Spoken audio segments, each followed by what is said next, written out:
Well, my name's Patricia Sheehan and I'm the wife of John, who is a Vietnam veteran. I met him a long, long time ago in 1964, and we've been 56 years married and you know, still in love, I like to think. We met in 1964 and then just, we courted and were friends. And then John was called up in September 66, so was virtually in the army for those 2 years. And then we got engaged before he went to Vietnam. He insisted on that. And then when we came back, he kept asking, when are we getting married, when are we getting... I kept saying, next year. And he kept saying, no, that's not going to work. And so he was even asking my mother, she won't make a date. And I said, I couldn't see what the fuss was. I couldn't understand why he wanted to get married. But then we got married and I understood why. The boys that came back, although it wasn't a healthy environment that they came back to, they were not aware of PTSD. They were just boys that were going to... The army told them, and John told me, they said, get a wife, get a mortgage, get a family, get on with it. Forget about these 2 years. Now, there's these 6 friends with whom John's still friendly. Those boys, they still stand up straight. They still, the last post comes on, and on Anzac Day, they're still soldiers. And I remember Tony McHugh, psychologist, said the army ran them through a tunnel and made them soldiers, but forgot to run them out and make them civilians. So really, they are still connected so strongly with each other and with the Vietnam Veteran Association. It's in their blood. I think in his late 40s, and mind you, he had a very good job, but a very demanding job. So sometimes I would just think it was the stress of his work. But of course, what I had started to realise is that he was always having dreadful dreams. He was always taking the sheets for a walk in the middle of the night. And then I found out later it was flashbacks, and he would talk in his sleep, and he'd be very tired the next day, and so was I. And so I guess that was mid to late 40s. And then, he started not wanting to socialise.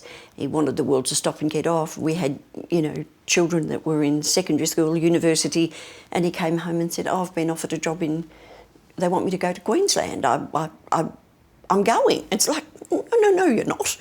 But we went. Things like that, just irrational, some irrational behaviours.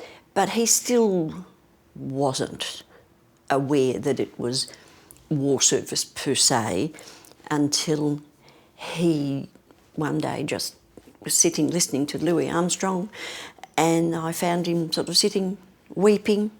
I'm going to weep too, rocking in the chair.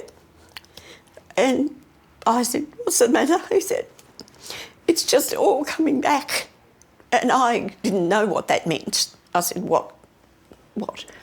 And he just said everything. So I took him to a GP who was amazing. And as soon as he saw John, he said to him, have you seen any war service?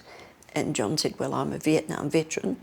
And he said, OK, I've got the place. I'm going to refer you to a psychologist. That was in Brisbane. And then we were able to continue back with the repat when we sort of came back. But it did take a long time to get him where he is today, of course. But I strongly believe that, I can understand why wives don't want to put up with that. But I just think that John is stronger because I was there for him and my children, they respected him, and we understood that he needed love and support, not criticism. And so, we got through it. but it's very emotional. You know, there's so much going on. You know, the Coral Balmoral reunion, 50 years of that war, and John was involved for 6 weeks, which I only found out during that time. So I'm still learning about what he went through. And so, you know, it still keeps coming up because they still, but this bunch of guys that he's, you know, the camaraderie they have, you know, keeps them on the straight and narrow. And I don't know if John mentioned, but a very close friend over in Vietnam with him, he died of stage 4 pancreatic cancer just on the 21st of April. Sorry.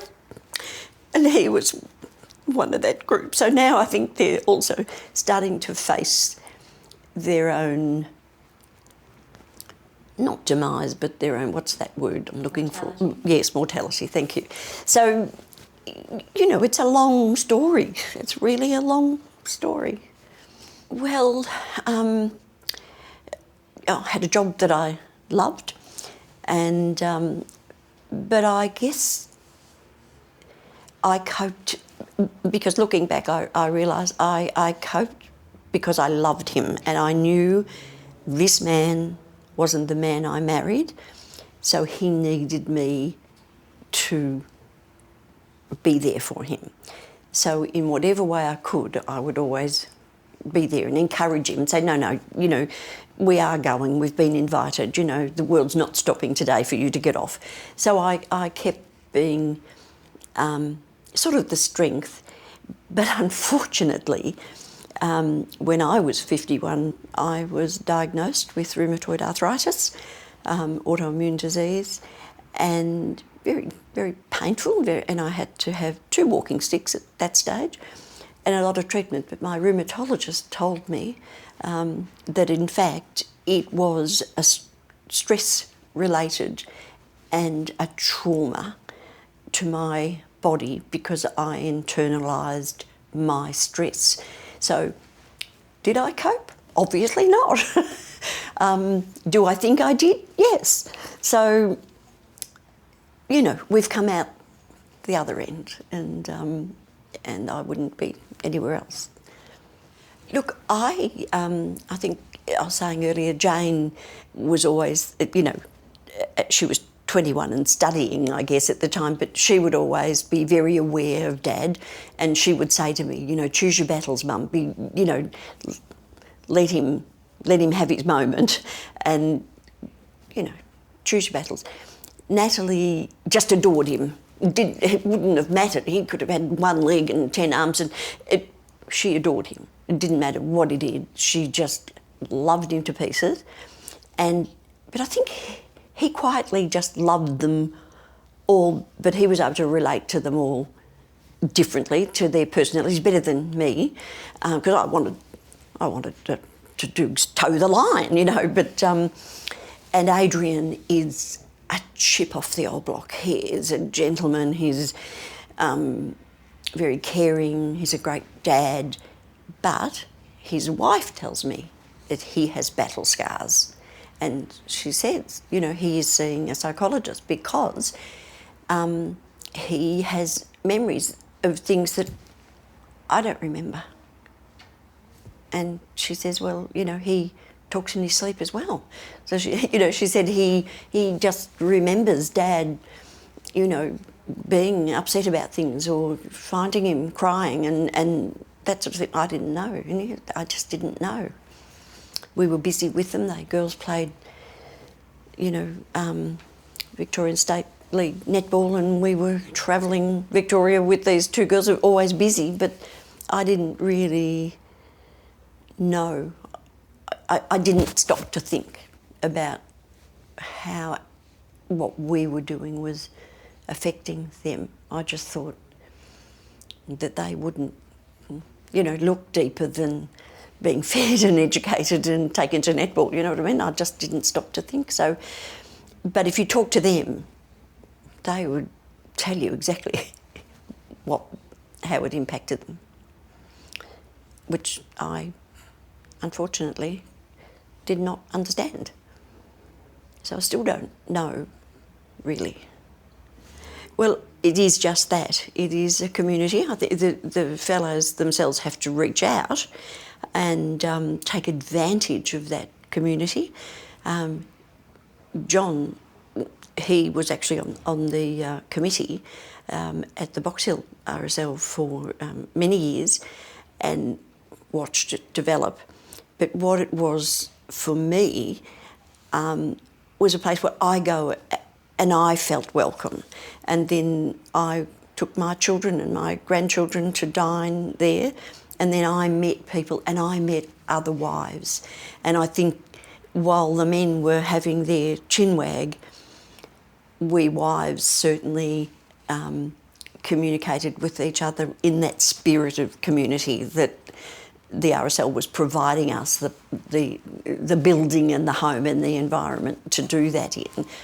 But Camberwell RSL is unique. A great bunch of people. The tramways, fellas came and somehow combined with Camberwell, and they are just the best bunch of men, and they are comrades in arms. I mean, it's ridiculous, but just listening them to talk one another, and it's amazing the recollections. I was listening to John talk to a chap before, and they were talking about the Balmoral Wall. It was like they were there. They talked about what was behind them and what was in front of them and who they picked up and what the hell. It was like I was there with them, and it was like we were in that war. It was like we were in Vietnam.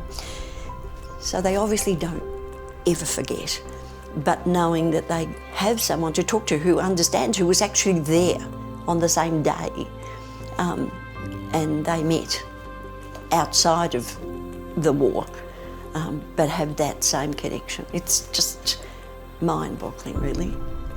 And that's, I think, the truth of it. Underneath it all, although we, sort of internalised the struggle, a friend of mine who is, married to a veteran, she often says to me, Trish, we need the medals. We've survived this war. If it wasn't for us, they wouldn't be where they are today. And I used to think, we shouldn't say that.